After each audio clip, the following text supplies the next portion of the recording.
morning, class. Today's lesson is linear inequalities in two variables. That was yesterday's lesson, but a lot of you had trouble with it. But keep in mind, I am on live every day to answer all questions.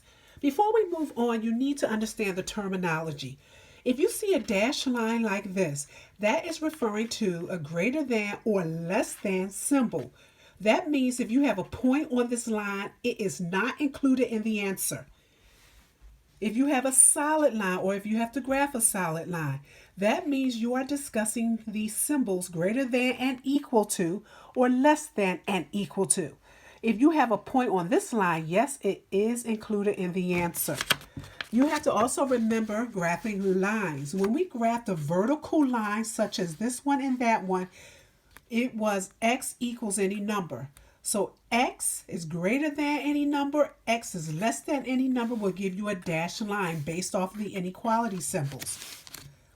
X is greater than and equal to any number, or x is less than or equal to any number, you'll get a solid line and it's based on the inequality symbols.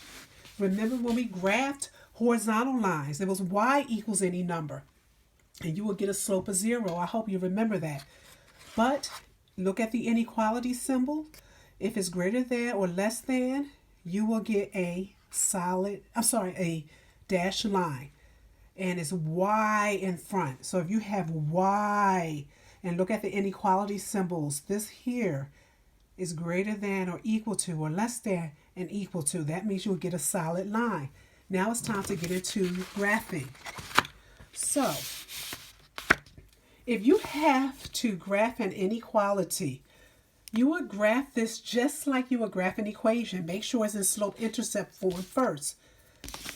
Here we have positive 5. That's the y-intercept. So go up 1, 2, 3, 4, 5. Put your point. Look at the slope. Rise up 1. Go to the left because it's negative 1, 2. Then continue that pattern. Go down 1, to the right 1, 2. Down 1, 2. That's all old stuff. Before you draw your line, you have to see if it's going to be a solid line or a dashed line. Here's the inequality symbol. It will be a solid line. So that means that any point on this line is included in the answer. But why did we shade up here? Let's see. Y is greater than or equal to all of that.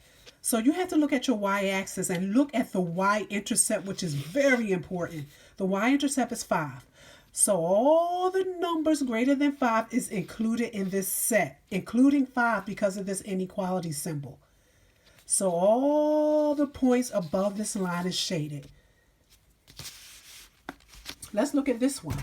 Y is less than 1x. Don't forget it's an invisible 1 there. I don't see a y-intercept, so that's 0. So 0 is here. So that means you go up 1 to the right 1 because it's positive. Up 1 to the right 1, keep that pattern. Then why did we shade down here? And why did we use the dash line? Let's do the dash line first. Look at the inequality symbol. I don't see a line underneath. So it will be a dash line. That's important. That means any point on this line is not included in the answer. It's not included.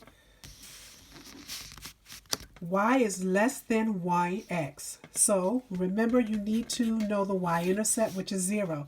All the numbers less than 0 is below the line. So that's why you would shade below the line. You're going to also have a few questions that says which point does not belong. Let's check out 2, 1, negative 1. Go over 1, 2, go down 1. Yes, it's in the shaded region, so yes, that is a solution to this inequality. But look at this one, 1, 1.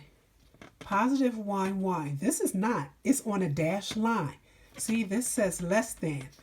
This point, less than, is below the line. But if it was up here, yes, it would be part of the solution. I hope that was helpful.